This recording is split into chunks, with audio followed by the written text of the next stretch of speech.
नमस्कार। Astrology pro channel में मैं दीपक लोहनी आपका हार्दिक स्वागत करता हूं। आज ज्योतिष का एक महत्वपूर्ण विषय लेकर आपके समक्ष प्रस्तुत हुआ हूं, जिसमें आज मैं आपको बताऊंगा गुरु चांडाल योग। यह अक्सर बहुत सी कुंडलियों में देखा जाता है और लोग इस बारे में जानने के लिए उत्सुक भी रहते हैं कि गुरु चांडाल योग किस तरह के परिणाम हमारी कुंडली में देंगे, हमारे जीवन को यह किस तरह से प्रभावित करेंगे अगर किसी की कुंडली में गुरु चांडाल योग बनता है। यह बनता कैसे है इसके बारे में भी मैं आज आपको इस वीडियो में बताऊंगा और यह किस दशा में कितना असरकारक रहता है इस पर विचार करूंगा।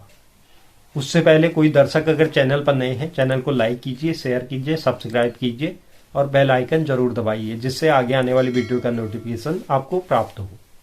और इसके अलावा अगर आपको भी किसी विषय के बारे में जानकारी प्राप्त करनी है, कमेंट बॉक्स में अपना प्रश्न जरूर लिखें। आगे आने वाले समय में मैं उस विषय पर जरूर जानकारी दूंगा।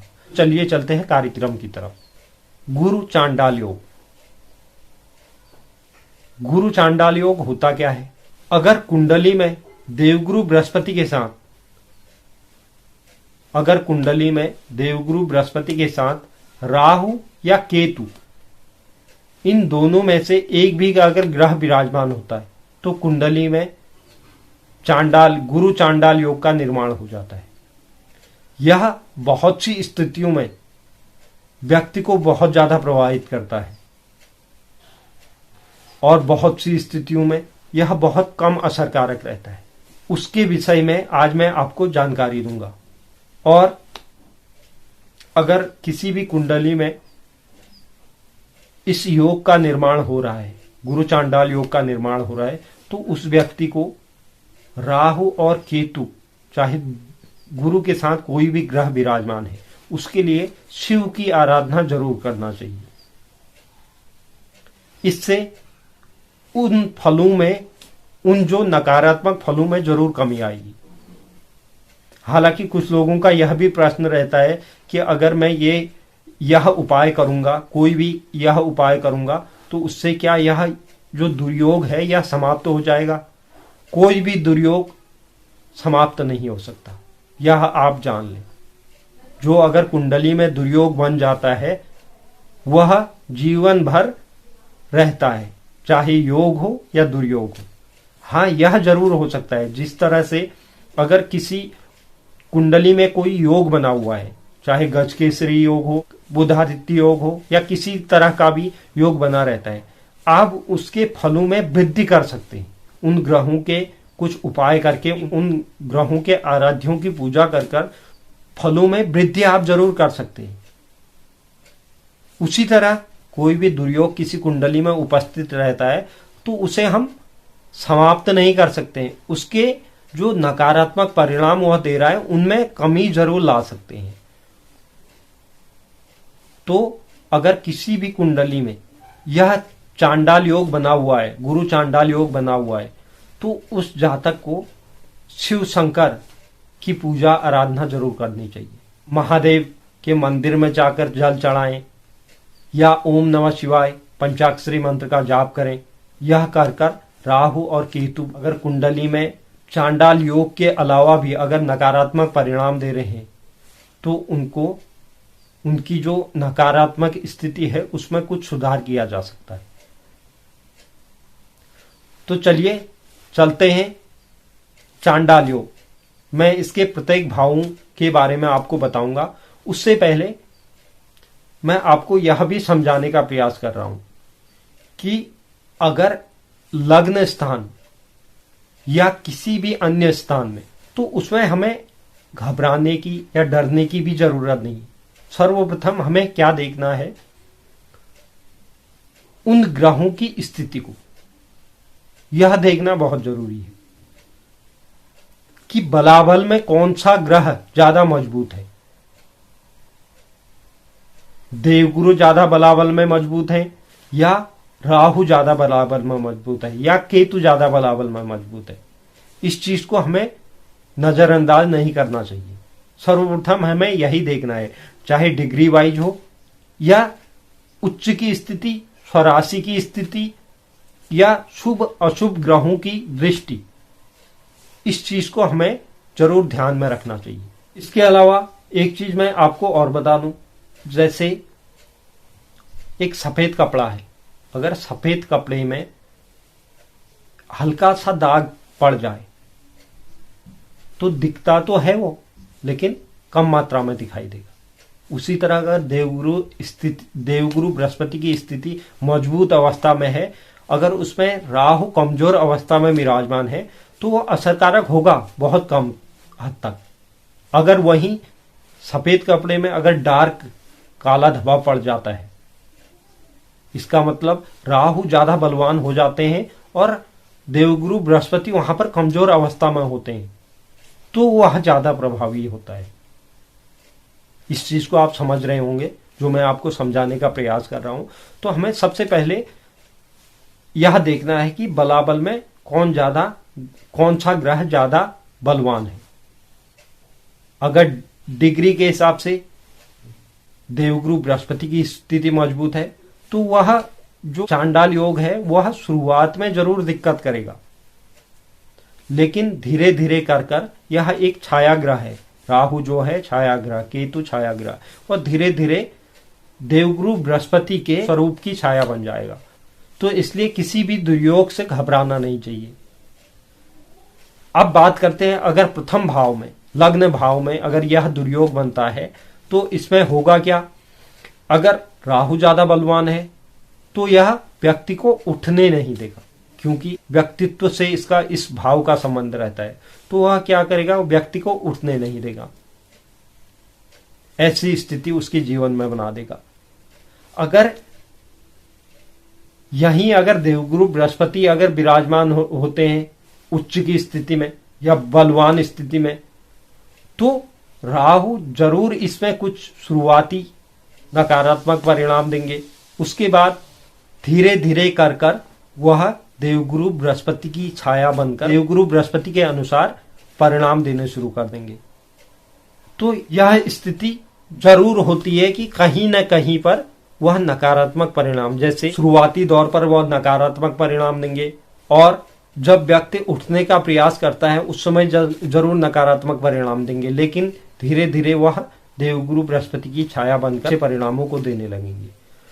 तो इसी तरह द्वितीय भाव में भी हर भाव में हमें यही देखना है कि कौन से भाव पर यह योग बन रहा है, और उस भाव से जिस भी क्षेत्र की गणना की जाती है।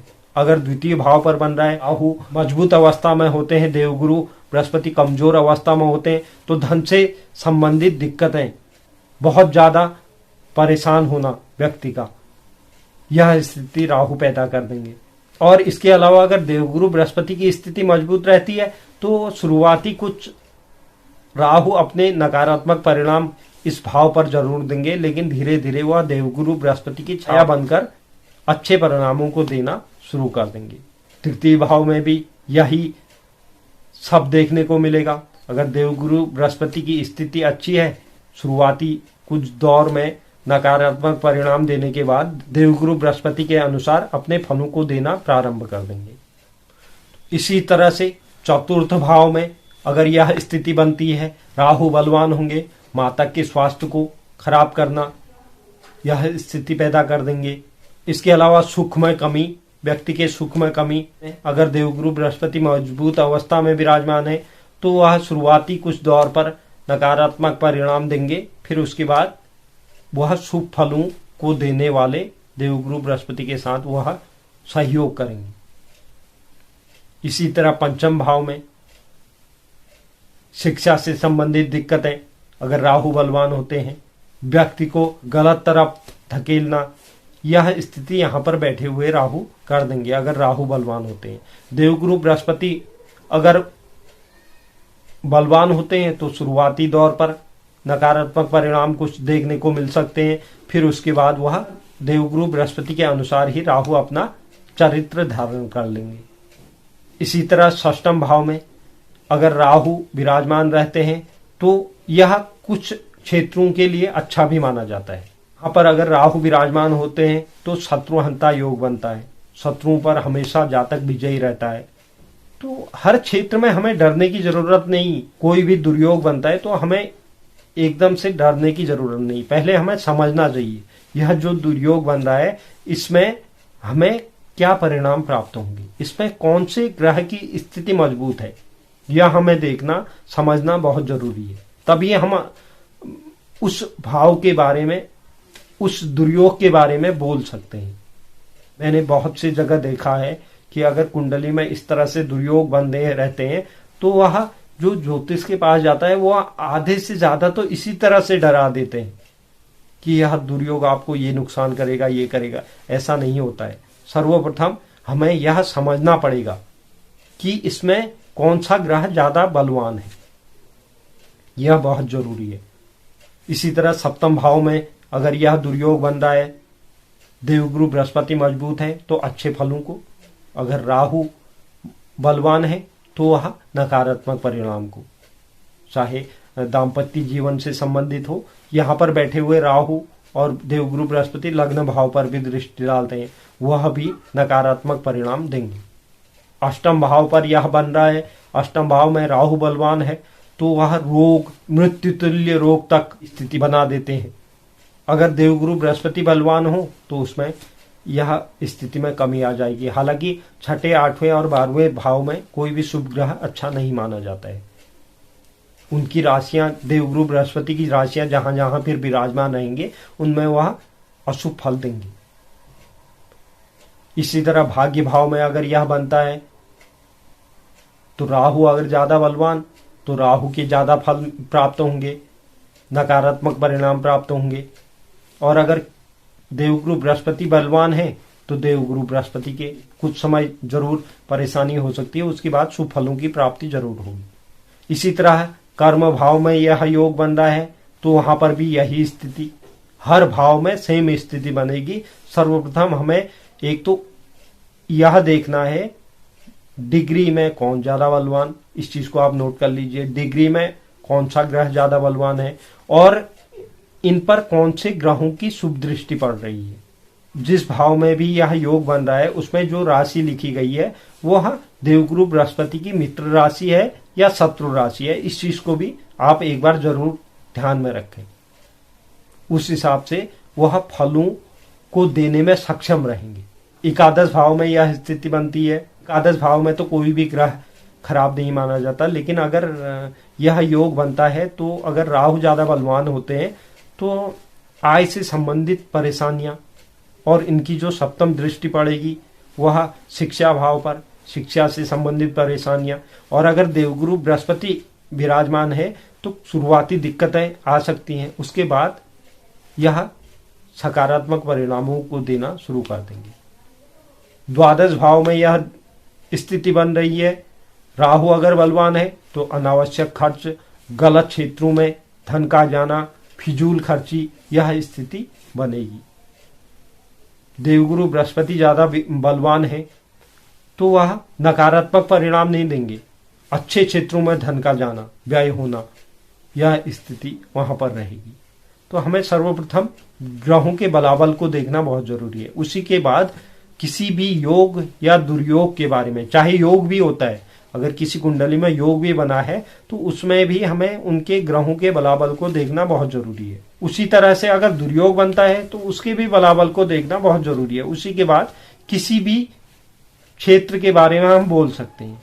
तो उम्मीद करता हूं कि यह जो मैं आपको समझाने का प्रयास कर रहा था यह आप समझ गए होंगे। किसी भी योग या दुर्योग से घबराने की आवश्यकता नहीं है, सर्वप्रथम समझें उसे अच्छी तरह से। तो उम्मीद करता हूं कि आपको पसंद आया होगा यह कार्यक्रम। जो दर्शक चैनल पर नए हैं चैनल को लाइक कीजिए, शेयर कीजिए, सब्सक्राइब कीजिए, बेल आइकन को जरूर दबाइए जिससे आगे आने वाली वीडियो का नोटिफिकेशन आपको प्राप्त हो। और कमेंट बॉक्स में जरूर लिखें आपको वीडियो कैसा लगा। धन्यवाद।